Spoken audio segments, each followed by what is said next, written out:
আমার আজকের নিবেদন শুভ দাশগুপ্তের কবিতা মাস্টার মশাই।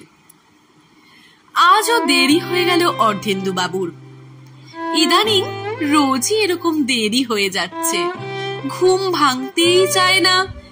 সকালে উঠে হাঁটুতে আর গোড়ালির নিচে অনেকক্ষণ একটা আড়ষ্ট ব্যথা খুব দুর্ভোগে ফেলে।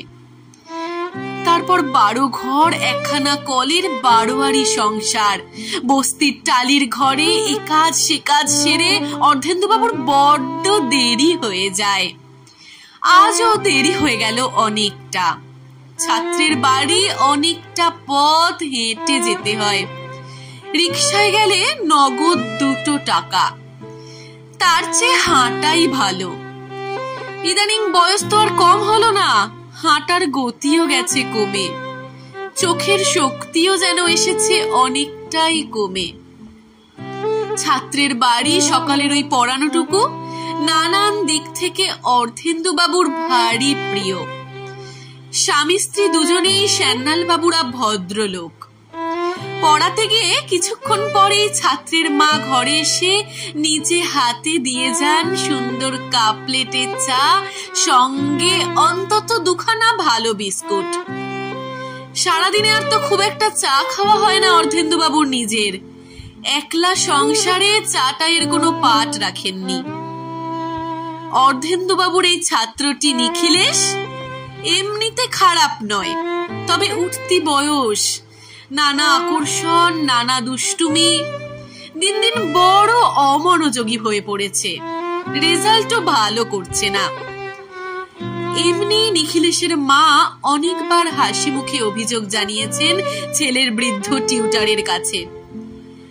আপনি মাস্টার মশাই একটু ভালো করে দেখুন ওকে, আর একটু সময় দিন, ও তো পড়েই না, আপনি এলে ওই যেটুকু ওর পড়া। তারপর দিন দিন বড্ড অবাধ্য আর জেদি হয়ে উঠেছে। আপনি একটু কড়া হন মাস্টার মশাই। আজ মিত্তির পাড়ায় ঢুকেই অবনী ডাক্তারের চেম্বারের ঘড়িটা দেখলেন না, সত্যি আজ বড্ড দেরি করে ফেলেছেন। নিখিলেশের পরীক্ষা সামনেই বারান্দায় চটিটা রেখে ঘরে ঢুকে অর্ধেন্দু বাবু বসলেন তার নির্দিষ্ট চেয়ারে। ঘরের টেবিলের উল্টো দিকের চেয়ারে নিখিলেশ নেই। মিনিট কয়েক পরেই নিখিলেশের মা ঢুকলেন হাতে চায়ের কাপ প্লেট নিয়ে। চা খেয়ে নিন মাস্টার মশাই। গৃহকর্ত্রীর কণ্ঠস্বরে যেন কেমন থমথমে ভাব। মাস্টার মশাই জিজ্ঞেস করলেন, নিখিল বাড়ি নেই? নিখিলেশের মা এই প্রশ্নের কোনো জবাব দিলেন না, বললেন, চাটা খেয়ে নিন, আমি আসছি। কেমন অবাক লাগলো অর্ধেন্দু বাবুর।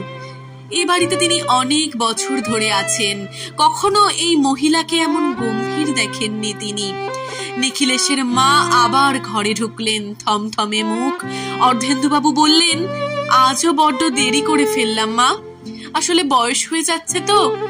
এক সময় এটুকু পথ 5 মিনিটে পেরিয়ে যেতাম হন হন করে। রক্তের জোর গেছে কমে, এটুকু আসতে প্রায় 20 মিনিট লেগে যায়, বাতের ব্যথা তার ওপর। মাস্টার মশাই, এই নিন আপনার 1 মাসের টাকা। টাকা? এখন কেন? আজ তো সবে 10 তারিখ, এই তো 1 তারিখে মাইনে দিলে মা। উনি বলে গেছেন নিখিলকে আর আপনাকে পড়াতে হবে না, আপনি যথাসাধ্য করেছেন এতদিন, ওই নিজের বুদ্ধির দোষে গোল্লায় যাচ্ছে। ওর জন্য ওর বাবা একজন কড়া খাতের ইয়াং মাস্টার জোগাড় করেছেন। আপনি ভুল বুঝবেন না, আপনি বৃদ্ধ হয়েছেন, শরীর চলছে না আপনার, এবার বিশ্রাম নেওয়ার সময় এসেছে। আপনি আসুন। যাই, আমি রান্নাঘরে, অনেক কাজ পড়ে আছে। টাকাটা পকেটে নিয়ে নিন মাস্টার মশাই, আসবেন মাঝে মাঝে। মফস্বলের মিল ফ্যাক্টরি, এই আধা শহরে 9টার বাঁশি বাজছে। মিলের ভোরের শিফটের কর্মীদের এখন টিফিন হলো। রাস্তা জুড়ে এখন সাইকেল আর মানুষের ভিড়। কলকাতার অফিস বাবুরা উল্টো মুখে ছুটছেন স্টেশনে। কোলাহল, ভিড়, মিত্তির পাড়া এখন সরগরম। শুধু একটা খুব চেনা, খুব জানা ঘরের ভিতরে কাঠের চেয়ারে বসে অর্ধেন্দু বাবু সব কোলাহলের বাইরে এক আশ্চর্য স্তব্ধতায় থমকে বসে রইলেন। তারপর আস্তে করে উঠে দাঁড়ালেন। চাটা পুরো খাওয়া হয়নি।